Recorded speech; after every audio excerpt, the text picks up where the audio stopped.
নমস্কার সবাইকে, শুভ বিকেল। আশা করছি সবাই খুব ভালো আছেন। আপনাদের আশীর্বাদে আমরাও ভালোই আছি।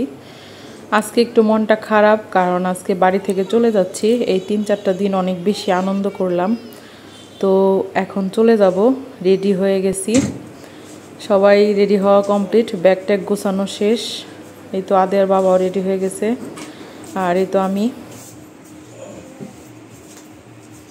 আমরা রেডি হয়ে গেছি, এখন বাড়ি থেকে চলে যাচ্ছি। তুমি রেডি? এই তো ব্যাগ। এই তো বাসা থেকে বের হয়ে আমরা অটোতে উঠে গেছি। এখন প্রথমে যাব সাটুরিয়া। এই তো আমাদের বালিয়াটি হাই স্কুলের মাঠের কাছাকাছি আছি। এখন যাব সাটুরিয়া। সাটুরিয়া থেকে যাব কাওয়ালিপাড়া। কাওয়ালিপাড়া থেকে যাব মির্জাপুর। মির্জাপুর থেকে তারপরে টাঙ্গাইল চলে যাব। তো দেখতে থাকুন ভিডিওটা। আশা করছি পুরো রাস্তাটা দেখাতে পারবো না, কারণ হচ্ছে আর একটু পরে সন্ধ্যা লেগে যাবে, আর সন্ধ্যা লেগে গেলে তো আর রাতের বেলা ভিডিও সুন্দর হয় না। তো এই তো আমরা এখন কাওয়ালিপাড়া থেকে মির্জাপুর যাচ্ছি। যাওয়ার পথে গ্রামের কিছু দৃশ্য আপনাদের সাথে শেয়ার করতেছি পরন্ত বিকেলের। আশা করছি আপনাদের অনেক ভালো লাগবে, তো ভিডিওটা দেখতে থাকুন।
তো এখন তো অনেকটা রাত হয়ে গেছে, 7:30টার মতো বেজে গেছে। আজকে গাড়ি পেতে একটু সমস্যা হয়েছে, দেরি হয়েছে আর কি।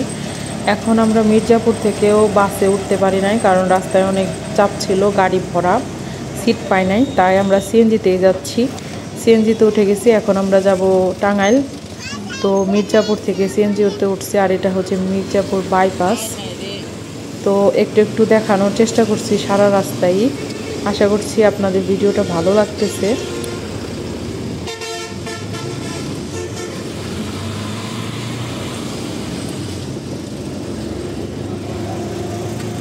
কতদিন ধরে যাই না,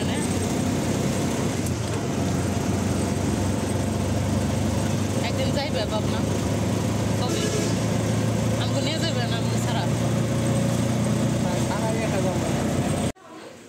তো বন্ধুরা, আমরা তো বাড়িতে চলে আসছি, আর সব জামা কাপড় চেঞ্জ করে বাড়ি থেকে দুধ নিয়ে আসছি 8 কেজি। সেগুলো ফ্রিজে রাখা কমপ্লিট হয়ে গেছে, যেহেতু রাস্তা মানে অনেক সময় আসছি, এর জন্য তাড়াতাড়ি দুধটা ফ্রিজে ঢুকিয়ে দিছি। আর যেহেতু কালকে মানে একাদশী, আজকে একাদশীর আগের দিন শুক্রবার, এখন আজকে তো নিরামিষ মানে খাইয়া বাড়ি থেকে খেয়ে আসছি, কিন্তু খাবার নিয়ে আসি নাই গরমের মধ্যে, নাহলে খাবার নষ্ট হয়ে যেতে পারে। এখন হচ্ছে রান্না করতেছি, রান্না করার পরে খাওয়া দাওয়া করবো। চলুন দেখাচ্ছি কি কি রান্না করতেছি। তো এখানে আমি সয়াবড়ি ভালোভাবে ধুয়ে রাখছি, আর চাল ভিজিয়ে দিছি। আজকে সয়াবড়ি দিয়ে রসা করব আলু দিয়ে। তেলের উপরে আলুটা ভেজে নিতেছি, একটু জিরা ফোড়ন দিয়ে তারপরে আলু দিয়ে দিছি। এখন আলুটা ভাজা হয়ে গেলে সয়াবড়িগুলো দিয়ে ভাজবো। আর পাশে চুলায় ভাত বসিয়ে দিছি। এই রান্না বান্না করবো রাতের বেলায়, সয়াবড়ির ঝোল আর ভাত। আর বাড়ি থেকে কি কি নিয়ে আসছি সেগুলো দেখাচ্ছি। এখানে হচ্ছে 8 কেজি দুধ নিয়ে আসছি, ফ্রিজ পুরো ভরে গেছে। আর নিয়ে আসছি হচ্ছে কাঁচা কাঁঠাল।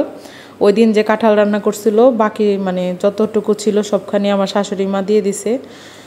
আর এদিকে আমি রান্না বান্না করতেছি। আসলে সব জায়গায় শ্বশুরবাড়ি কি বাবার বাড়ি কি যখনই আসি সবাই অনেক কিছু দিয়ে দিতে চায়, কিন্তু এত কিছু আনা তো সম্ভব হয় না।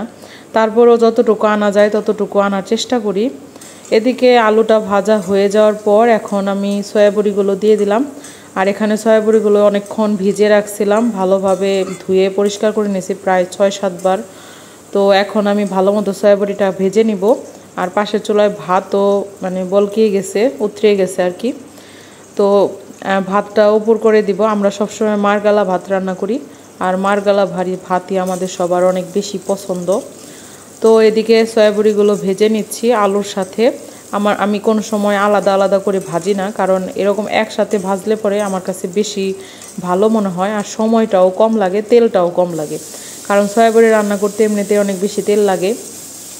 তো এখানে আমি মশলা ভিজিয়ে রাখছিলাম, হলুদ গুঁড়া, জিরার গুঁড়া, ধনিয়ার গুঁড়া, মরিচের গুঁড়া, স্বাদ অনুযায়ী লবণ, কাঁচামরিচ আর সামান্য একটু চিনি।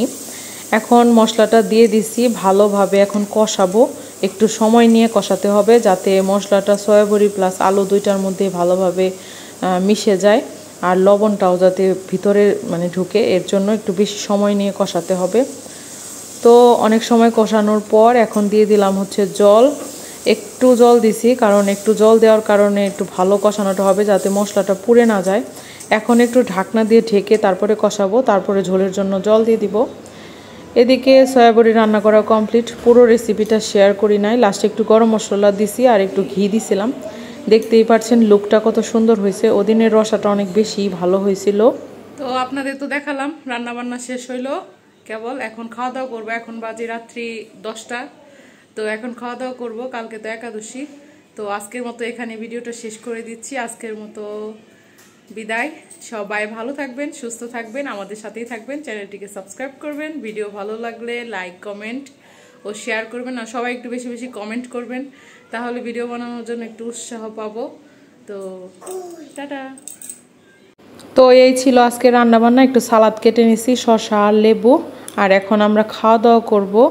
অনেক রাত হয়ে গেছে, খেয়ে দিয়ে ঘুমাবো, কালকে আবার একাদশী। টাটা সবাইকে।